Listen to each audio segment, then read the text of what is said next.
সূরা মুমতাহিনার আগের সূরার নাম সূরা হাশর। সূরা হাশরের সাথে সূরা মুমতাহিনার কি সম্পর্ক? সূরা হাশরে মুনাফিকদের ব্যাপারে আলোচনা করা হয়েছে। মুনাফিকরা সামনাসামনি তারা দাবি করত ঈমানদার, কিন্তু আসলে তারা গোপনে গোপনে কাফেরদের সাথে সম্পর্ক রাখত। সূরা মুমতাহিনার মধ্যে আল্লাহ মুমিনদেরকে সরাসরি নিষেধ করেছে, সাবধান, কাফেরদের সাথে কোনো ধরনের সম্পর্ক রাখবা না, বন্ধুত্ব করবা না, গোপনে কোনো সম্পর্ক তাদের সাথে করবা না। তাহলে আগের সূরায় যে মুনাফিকরা ইসলামের লেবাস ধরে গোপনে কাফেরদের সাথে সম্পর্ক রাখতো, এটা সূরা হাশরে আলোচনা আছে। সূরা মুমতাহিনায় আল্লাহ মুমিনদেরকে নিষেধ করে দিলেন, সাবধান, গোপনে গোপনে কাফেরদের সাথে সম্পর্ক রাখবা না, যেমনটা মুনাফিকরা রাখে। আগের সূরায় আলোচনা হয়েছে। সূরা মুমতাহিনা নাম কেন সূরাতুল মুমতাহিনা? মুমতাহিনা নামটা রাখা হয়েছে 10 নম্বর আয়াতের একটা শব্দকে কেন্দ্র করে। সূরা মুমতাহিনার 10 নম্বর আয়াতের একটা শব্দকে লক্ষ্য করে এই সূরার নাম সূরাতুল মুমতাহিনা। সূরা মুমতাহিনার 10 নম্বর আয়াতে আছে, ইয়া আইয়ুহাল্লাযীনা আমানু ইযা জাআকুমুল মুমিনাতু মুহাজিরাতিন ফামতাহিনুহুন্না। হে ঈমানদারগণ, তোমাদের কাছে যখন মুমিনরা হিজরত করে আসবে তখন তাদেরকে পরীক্ষা করবা। ফামতাহিনুহুন্নার বাংলা অর্থ হলো পরীক্ষা করবা তাদেরকে। ফামতাহিনু এর ক্রিয়ামূল হলো ইমতিহান। ইমতিহান অর্থ পরীক্ষা করা। ইমতিহানের ইসমে ফাইল ওয়াহিদ মুআন্নাসের সিগা হলো মুমতাহিনা। অতএব সূরাতুল মুমতাহিনা অর্থ হলো পরীক্ষাকারী সূরা। কি কারী সূরা? পরীক্ষাকারী সূরা। কেউ কেউ বলেন এই সূরার নাম সূরাতুল মুমতাহানা, প্রসিদ্ধ নাম হলো সূরাতুল মুমতাহিনা, হায়ের নিচে জের। কেউ কেউ বলেন না, এটার নাম সূরাতুল মুমতাহানা, হায়ের উপর জবর। মুমতাহিনা যদি হয় তাহলে এটার নাম হবে ইসমে ফাইল ওয়াহিদ মুআন্নাসের সিগা, অর্থ হবে পরীক্ষাকারী সূরা। আর যদি মুমতাহানা হয় তখন এটার উদ্দেশ্য হবে এটা ওয়াহিদ মুআন্নাস ইসমে মাফউলের সিগা। এর অর্থ হবে যাকে পরীক্ষা করা হয়, যেই নারীকে পরীক্ষা করা হয়। হায়ের নিচে জের হলে অর্থ হবে পরীক্ষাকারী সূরা, হায়ের উপর জবর হলে অর্থ হবে যেই নারীকে পরীক্ষা করা হয়। তো বেশিরভাগের মতে এটার নাম সূরাতুল মুমতাহিনা, হায়ের নিচে জের। তো যারা বলে মুমতাহানা তখন উদ্দেশ্য হবে এই সূরার মধ্যে নারীদেরকে পরীক্ষা করা হবে। অর্থাৎ মুমতাহানা অর্থ হবে যেই নারীকে পরীক্ষা করা হয়। সূরা আল্লাহ শুরু করেছেন ইয়া আইয়ুহাল্লাযীনা আমানু লা তাত্তাখিযু আদুব্বি ওয়া আদুওয়াকুম আউলিয়া তুলকুনা ইলাইহিম বিল মাওয়াদ্দাহ وقد كفروا بما جاءكم من الحق يخرجون الرسول وإياكم أن تؤمنوا بالله ربكم إن كنتم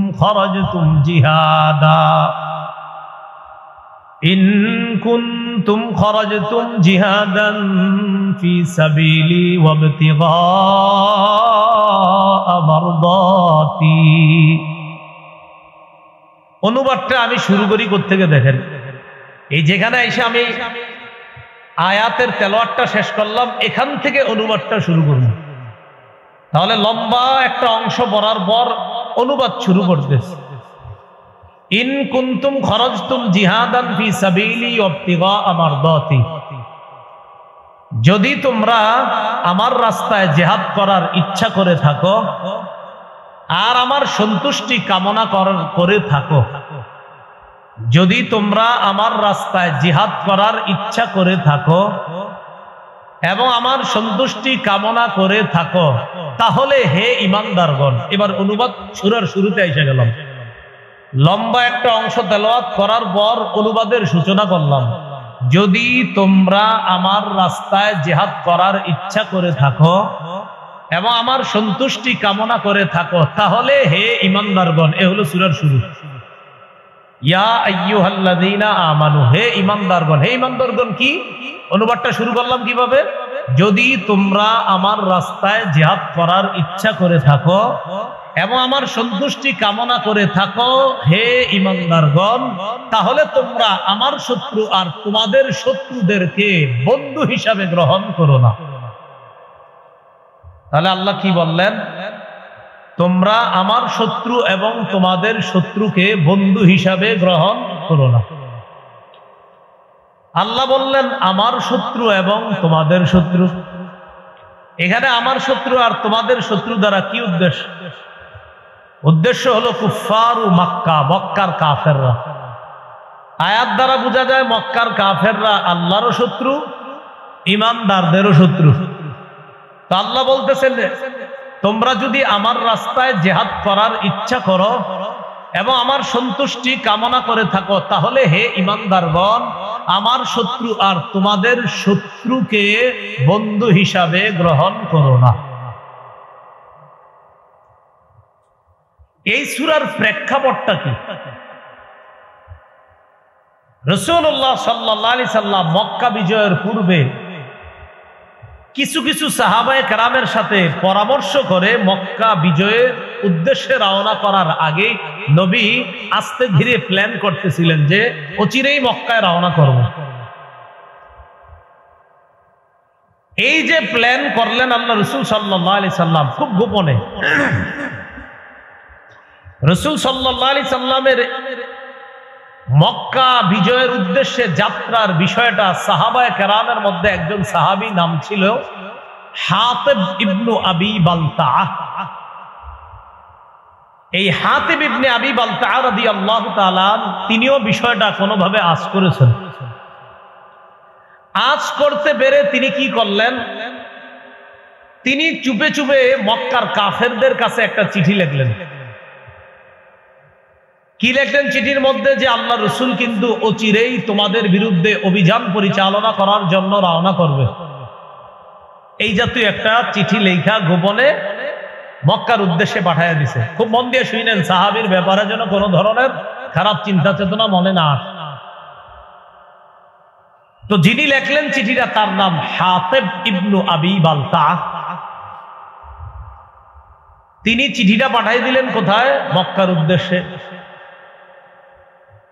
চিঠি যখন তিনি পাঠাইলেন, একজন নারীর মাধ্যমে পাঠাইলেন। এই নারী ছিল গায়িকা, ঘুরা ঘুরা গান গাইত। ঐতিহাসিক গ্রন্থের কেউ কেউ তার নাম লেখছে, নারীর নাম ছিল সারা। তার কাছে চিঠিটা দিয়ে দিস, তুমি মক্কার অমুক অমুক লিডারের কাছে এই চিঠিটা পৌঁছায় দিবা। আল্লাহ পাক রব্বুল আলামিন এই বিষয়টা রাসূলুল্লাহ সাল্লাল্লাহু আলাইহি সাল্লামের কাছে জানায়া দিলেন যে আপনার সাহাবীদের মধ্য থেকে একজন গোপন সংবাদটা একজন নারীর মাধ্যমে মক্কার উদ্দেশ্যে অলরেডি প্রেরণ করে দিছে একটা চিঠির মধ্যে লেখা। আপনি তাড়াতাড়ি ওই নারীকে আটকের ব্যবস্থা করেন। আল্লাহ পরিপূর্ণভাবে ওহীর মাধ্যমে নবীকে বিষয়টা জানায়া দিলেন। ওই নারী গোপন চিঠিটা নিয়ে রওনা করছে। আপনাদের মনে প্রশ্ন আসছে, হুজুর একজন সাহাবী এরকম গোপন চিঠি কেন লেখছে? আসছে না প্রশ্নটা? পুরাটা শুনেন, প্রশ্ন থাকবে না ইনশাআল্লাহ। এই বিষয়টা সহিহ বুখারীতে বিস্তারিতভাবে একটা হাদিসে আসছে।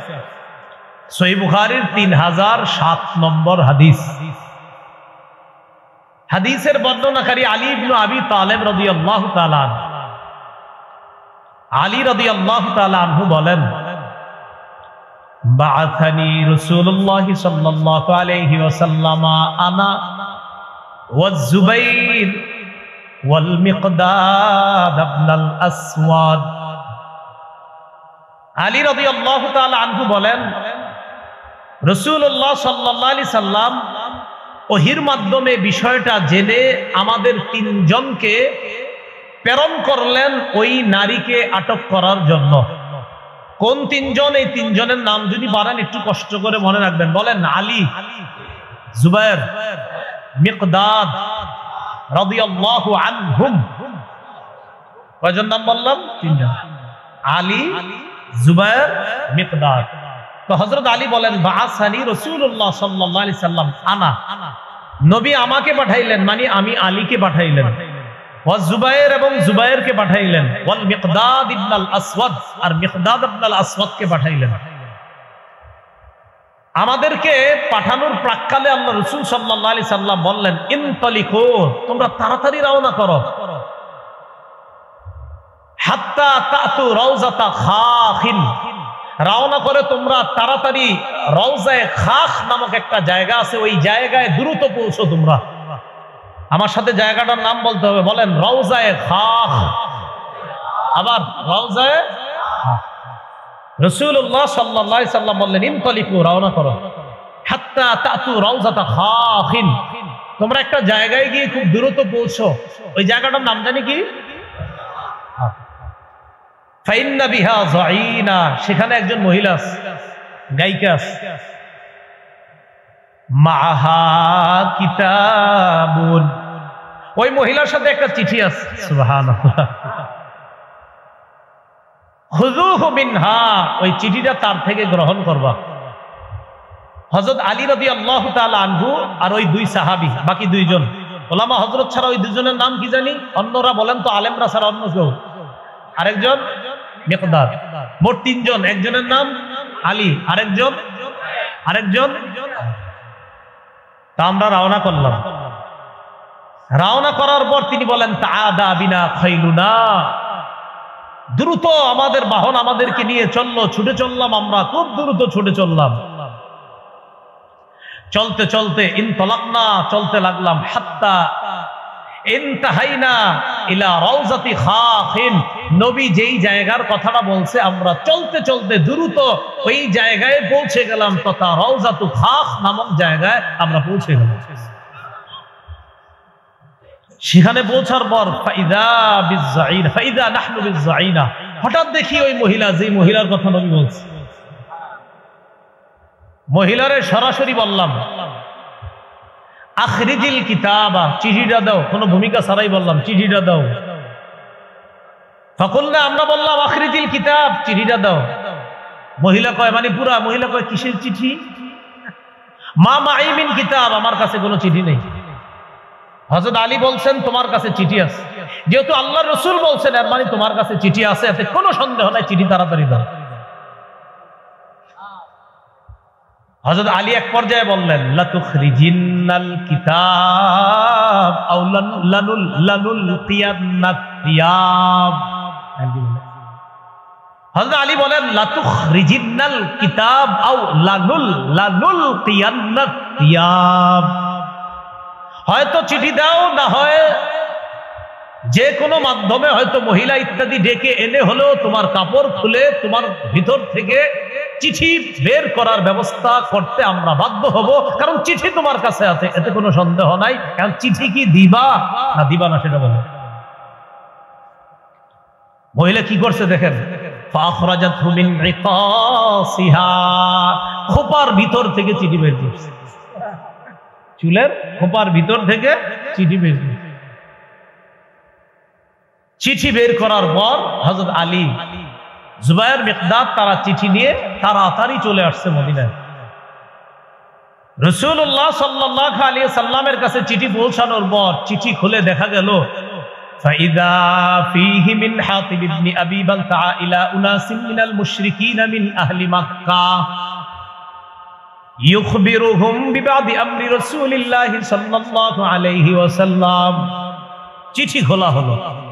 চিঠি খুলে দেখা গেল চিঠির মধ্যে লেখা, হাতিব ইবনে আবি বালতার পক্ষ থেকে মক্কার মুশরিকদের উদ্দেশ্যে একটা চিঠি লেখা, যে চিঠির মধ্যে আল্লাহ রাসূলের কিছু বিষয় তাদেরকে অবগত করে ওই চিঠির মধ্যে বিভিন্ন বিষয় হাতিব ইবনে আবি বালতা লিখছে চিঠির মধ্যে।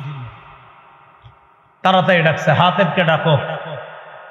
হাতিব ইবনে আবি বালতাআ রাদিয়াল্লাহু তাআলা, সবাই বলেন রাদিয়াল্লাহু তাআলা, আবার বলেন সবাই, তাকে ডাকার পর রাসূলুল্লাহ সাল্লাল্লাহু আলাইহি সাল্লাম বললেন, মা হাদা ইয়া হাতিব, হাতিব এটা কি, এটা কি বলো।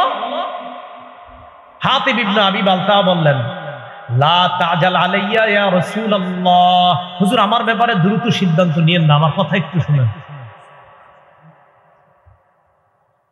রাসূলুল্লাহ সাল্লাল্লাহু আলাইহি সাল্লামকে হাতিব ইবনে আবি বালতাআ এবার বললেন, হুজুর আমি এই চিঠিটা লিখছি মক্কার মুশরিকদের কাছে, আপনি আমার ব্যাপারে দ্রুত সিদ্ধান্ত নিয়েন না, চিঠিটা আমি লিখছি তাদের কাছে।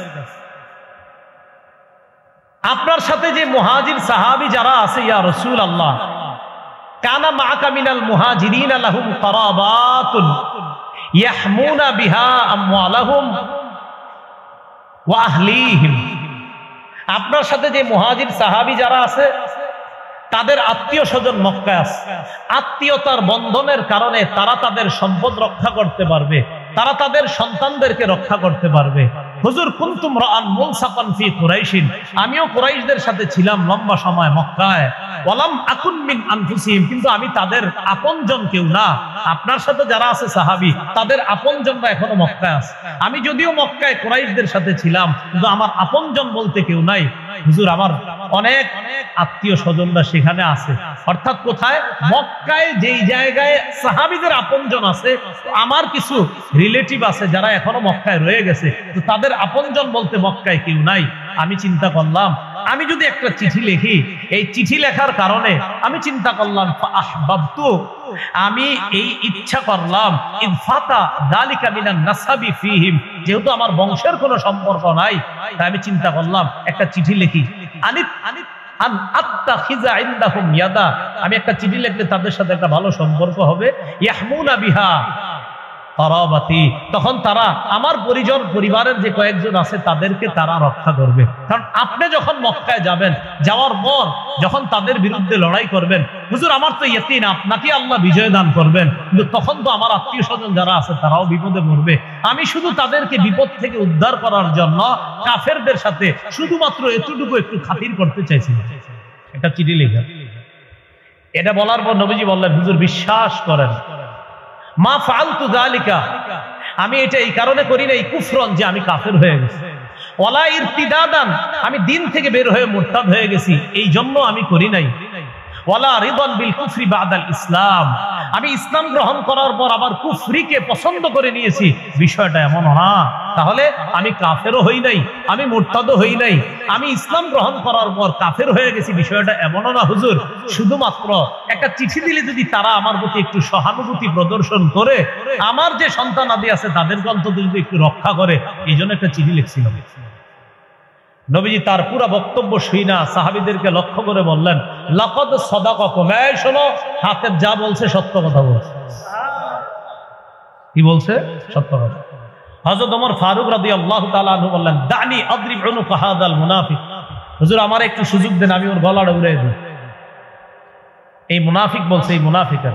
আল্লাহ রাসূল বললেন, ওমর সাবধান, কদ শাহিদা বাদরা, আমার এই সাহাবী হাতেম বদরের যুদ্ধে অংশগ্রহণ করছে। তুমি জানো বদরের সাহাবীদের ব্যাপারে আল্লাহ কি বলছে? আল্লাহ বলছে, ইমালু মা শিতুম, তোমাদের যা মন চায় তোমরা তা করো। ও বদরের অংশগ্রহণকারী সাহাবীরা, তোমাদের যা মন চায় তা করো, কদ গফারতু লাকুম, আমি তোমাদেরকে মাফ করে দিয়েছি। তো হাতিব ইবনে আবি বালতার এই ব্যাপারটা মাথায় রাখবেন, উনি কুফরিও করে নাই, উনি মুরতাদও হয়ে যায় নাই, উনি ইসলাম গ্রহণ করার পর কুফরিকে পছন্দ করে নিয়েছে, বিষয়টা এমনও না।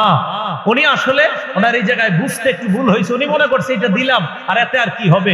ঐতিহাসিকগণ লেখছেন ওনার ইয়াকিন ছিল বিজয় তো আল্লাহ নবীরই দিবে। কেন? কারণ আল্লাহ তো আগেই বলছে, ইন্না ফাতাহনা লাকা ফাতহাম মুবিনা, কোরআনের এই আয়াত প্রমাণ করে যে আল্লাহ নবীর হাতেই এই মক্কার বিজয় দান করবেন। উনি ইয়াকিনের কারণে একটা চিঠি লিখছে যে কাফেররা, তোমরা আমার চিঠি পাওয়ার পর যতই উল্লাসিত করো, বিজয় কিন্তু আল্লাহ নবীরে দান করবে। এটা ওই সাহাবীরও ইয়াকিন ছিল। তো আল্লাহ নিষেধ করে দিলেন, না, এই জাতীয় বন্ধুত্ব করা যাবে না। বুঝে আসছেন এবার? এটাই বলবে, ইয়া আইয়ুহাল্লাযীনা আমানু লা তাত্তাখিযু আদুব্বি ওয়া আদুওয়াকুম আউলিয়া তুলকুনা ইলাইহিম বিল মাওয়াদ্দাহ। হে ঈমানদারগণ, আমার শত্রু আর তোমাদের শত্রু, এই শত্রুদেরকে এমন বন্ধু বানাও না যে বন্ধুত্বের কারণে তুলকুনা ইলাইহিম বিল মাওয়াদ্দাহ, তাদের কাছে চিঠি পাঠায় দাও বন্ধুত্বের খাতিরে, তাদের কাছে চিঠি পাঠায় দাও আন্তরিকতাপূর্ণ সম্পর্কের কারণে, বন্ধুত্বের কারণে। এই জাতীয় বন্ধু কোনো কাফেররে বানাও না।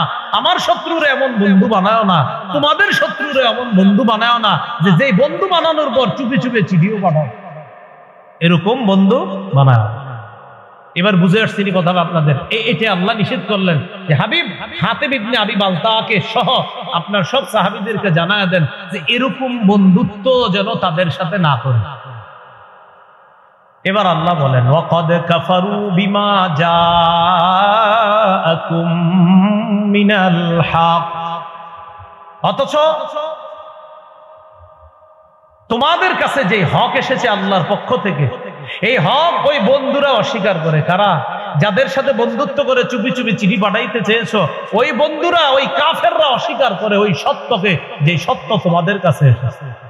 আর তারা কি করেছে তোমাদের মনে নাই? ইউখরিজুনার রাসূলা ওয়া ইয়্যাকুম আন তুমিনু বিল্লাহি রাব্বিকুম, তারা রাসূলকে এবং তোমাদেরকে মক্কা থেকে বের করে দিয়েছে, এগুলো তোমাদের মনে নাই? অপরাধ কি? আন তুমিনু বিল্লাহি রাব্বিকুম, শুধুমাত্র এই কারণে রাসূলকে আর তোমাদেরকে বের করে দিয়েছে, তোমরা তোমাদের রব আল্লাহকে বিশ্বাস করেছো, আল্লাহর উপর ঈমান এনেছো, শুধুমাত্র এই কারণে রাসূলকেও বের করেছে মক্কা থেকে, তোমাদেরকেও বের করেছে। যারা তোমরা এইভাবে বের করলো তাদের সাথে আবার তলে তলে গোপনে কিসের বন্ধুত্ব? তাদেরকে বন্ধু বানানো, এটা আল্লাহ নিষেধ করে দিলেন। বুঝে ঠিক কইতেছেন তো? বুঝতে হবে। তাহলে আল্লাহ এটা নিষেধ করলেন যে তাদের সাথে কোনো বন্ধুত্ব করবা না। এরপর আল্লাহ বলেন ইন কুনতুম খরজতুম জিহাদান ফি সাবিলি, যেটার অনুবাদ আমি শুরুতে তুলছি, ইন কুনতুম খরজতুম জিহাদান ফি সাবিলি ইবতিগা মারদাতি।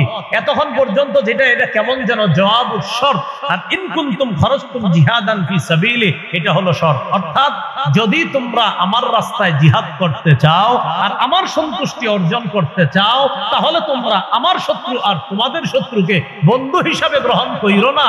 এমন বন্ধুত্ব যে বন্ধুত্বের খাতিরে চুপি চুপি চিঠি পাঠাও, এমন দুনা ইলাইহিম বিল মাওয়াদ্দাহ ওয়া আনা আ'লামু বিমা আখফাইতুম ওয়া মা আ'লানতুম ওয়া মান ইয়াফআলহু মিনকুম ফাকাদ দাল্লা সাওয়া'আস সাবিল ইয়াতফুকুম ইয়াকুনু লাকুম আ'দাআ। কাফেররা যদি তোমাদেরকে বাগে পায়, সেবে পায়, ইয়াকুনু লাকুম আ'দাআ, তারা তোমাদের শত্রু হয়ে যাবে। ওয়ায়াবসুতু ইলাইকুম আইদিয়াহুম ওয়া আলসিনাতাহুম বিসসুই ওয়া ওয়াদ্দু লাউ তাকফুরুন, তারা তোমাদের বিরুদ্ধে তাদের হাত, তাদের মুখ তারা প্রসারিত করবে তোমাদেরকে কষ্ট দেওয়ার জন্য। লান তানফাকুম আরহামুকুম ওয়ালা আওলাদুকুম ইয়াউমাল কিয়ামাহ ইয়াফসিলু বাইনাকুম ওয়াল্লাহু বিমা তা'মালুনা বাসীর। তোমাদের আত্মীয়-স্বজন, তোমাদের সন্তান, তোমাদের কোনো কাজে আসবে না কিয়ামতের ময়দানে। সেদিন তোমাদের মাঝে আল্লাহ ফয়সালা করবে, বিচার করবে। তোমরা যা করো আল্লাহ সব দেখেন। তো আল্লাহ পাক রব্বুল আলামিন এই আয়াতগুলোর মধ্যে এটাও বলে দিয়েছেন আনতুমিনু বিল্লাহি রাব্বিকুম, তোমরা যে আল্লাহর প্রতি ঈমান আনো, তোমাদের রবের প্রতি যে তোমরা ঈমান আনো, এই আল্লাহর প্রতি ঈমান আর রবের প্রতি তোমরা যে ঈমান আনো, এই আল্লাহ আর রবের প্রতি ঈমান আনো, এই কারণে কাফেররা তোমাদেরকে বের করে দিয়েছিল কোত্থেকে? মক্কা থেকে। রাসূলকেও বের করেছে, তোমাদেরকেও বের করেছে। এই বিষয়ে আরেকটা ঘটনা শোনাইলাম যে মুসলমানদেরকে যখন বের করে দিয়েছে 13 বছর নির্যাতন করার পর, তখন আল্লাহ মাঝে আর তোমাদের মাঝে শত্রুতা এবং বিদ্বেষ আবাদা চিরকালের জন্য প্রকাশ হয়ে গেছে। কাফারনা বিকুম, আমরা তোমাদের আকীদা অবিশ্বাস করি। ওয়াবাদা বাইনানা ওয়া বাইনাকুম, আমাদের মাঝে আর তোমাদের মাঝে স্পষ্ট হয়ে গেছে আল আদাওয়াত, শত্রুতা, ওয়াল বাগদা, বিদ্বেষ আবাদান, চিরকালের জন্য। বেঈমানদেরকে মুসলমানরা এই কথা বলা, ও বেঈমানরা শোনো, তোমাদের সাথে কোনো সম্পর্ক নাই, তোমরা যাদের ইবাদত করো তাদের সাথে আমাদের কোনো সম্পর্ক নাই, তোমাদের আকীদা বিশ্বাস আমরা অস্বীকার করি, আমাদের মাঝে আর তোমাদের মাঝে শত্রুতাও স্পষ্ট, বিদ্বেষ স্পষ্ট, তোমাদের সাথে আমাদের সাথে শত্রুতা চলবে, বিদ্বেষ চলবে। কতদিন জানো? হাত্তা তুমিনু বিল্লাহি ওয়াহদা, যতদিন এক আল্লাহকে আল্লাহ বলে না মানবা, যতদিন এক আল্লাহকে আল্লাহ বলে না মানবা। এই কথায় অনেক শিক্ষা, তাওহীদের শিক্ষা, যে তাওহীদবাদীরা, ইমানদাররা, তাওহীদবাদীরা, ইমানদাররা, বিশ্বাসীরা অবিশ্বাসীদেরকে এই কথা বলা। ইব্রাহিম নবী যেমন বলেছিল, তোমাদের সাথে আমাদের কোনো সম্পর্ক নাই, তোমরা যাদের ইবাদত করো তাদের সাথে আমাদের কোনো সম্পর্ক নাই, তোমাদের সাথে আমাদের সাথে শত্রুতা, বিদ্বেষ চলবে আবাদা, চিরকালের জন্য। কতদিন? হাত্তা তুমিনু বিল্লাহি ওয়াহদা, যতদিন এক আল্লাহকে আল্লাহ বলে বিশ্বাস না করবে। কি ঠিক বুঝছে? ঠিক না বুঝছে? বুঝতে হবে যে আল্লাহ বলছে তোমাদের জন্য আদর্শ আছে। কেন এই জায়গায় বললাম হ্যাঁ আদর্শ আছে, কিন্তু আদর্শটা আমরা গ্রহণ করলাম না, তাহলে কিন্তু হবে না। আমাদের উসামা ভাই চলে আসছে, নারে তাকবীর। আল্লাহ ভাইয়ের হায়াতে বরকত দান করেন, সকলে বলে আমিন।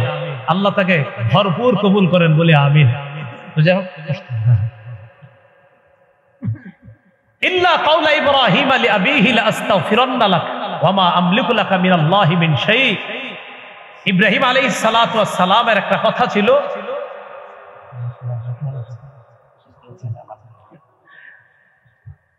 ইল্লা কাওলা ইব্রাহিম লিআবিহি লাআস্তাগফিরান্না লাক ওয়া মা আমলিকু লাকা মিনাল্লাহি মিন শাই।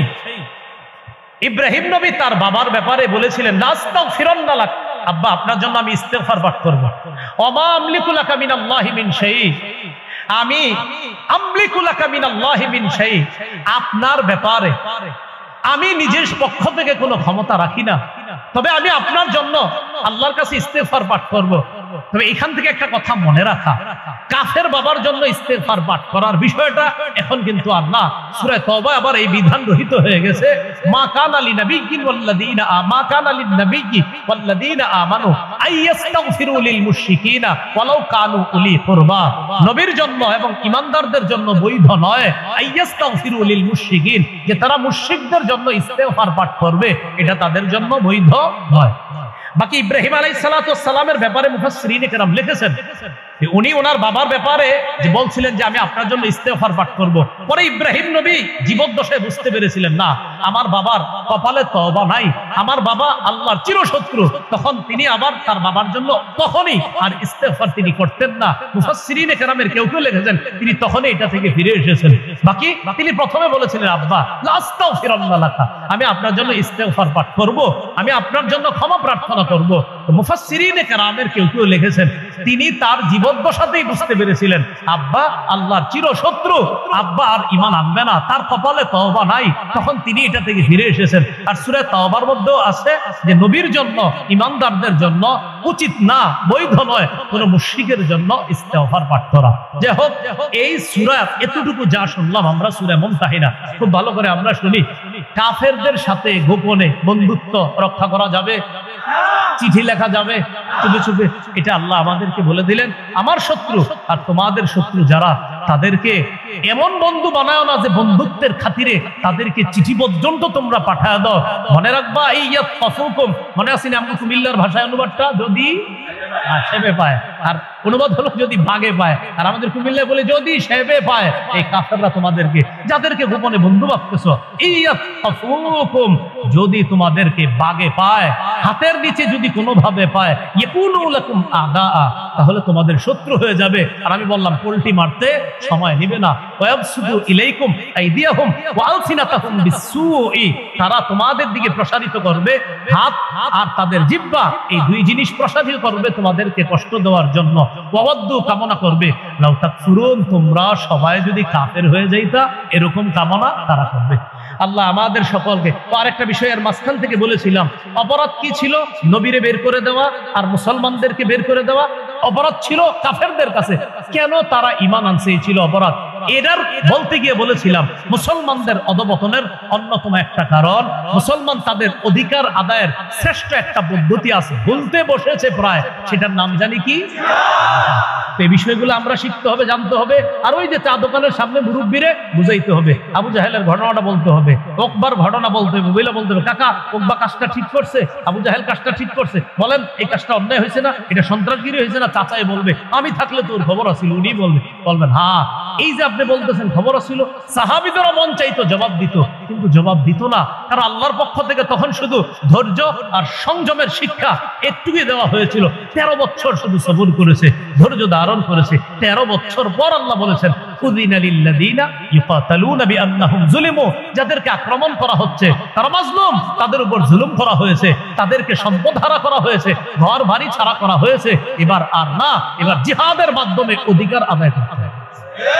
এটা হলো আল্লাহ আমাদের সকলকে যে কথাগুলো শুনলাম বললাম, আলী হাসান ওসামা ভাই আলোচনা করবে ইনশাআল্লাহ, এরপর আমাদের মোহতারাম হযরত মাওলানা আইয়ুব সাহেব হুজুর আসবেন ইনশাআল্লাহ। আমরা শেষ পর্যন্ত ইনশাআল্লাহ এইভাবে সুন্দর পরিবেশটা বজায় রেখে আখিরি মুনাজাত করে যাব ইনশাআল্লাহ। আল্লাহ আমাদের সকলকে যে কথাগুলো শুনলাম বললাম, আমরা সবাই যেন ইসলামের জন্য একতাবদ্ধ হয়ে ইনশাআল্লাহ ভবিষ্যতে আমরা কাজ করতে পারি, আল্লাহ তৌফিক দান করেন। আমিন ওয়া আখিরু দাওয়ানা আলহামদুলিল্লাহি রাব্বিল আলামিন। আসসালামু আলাইকুম ওয়া রাহমাতুল্লাহি ওয়া বারাকাতুহু।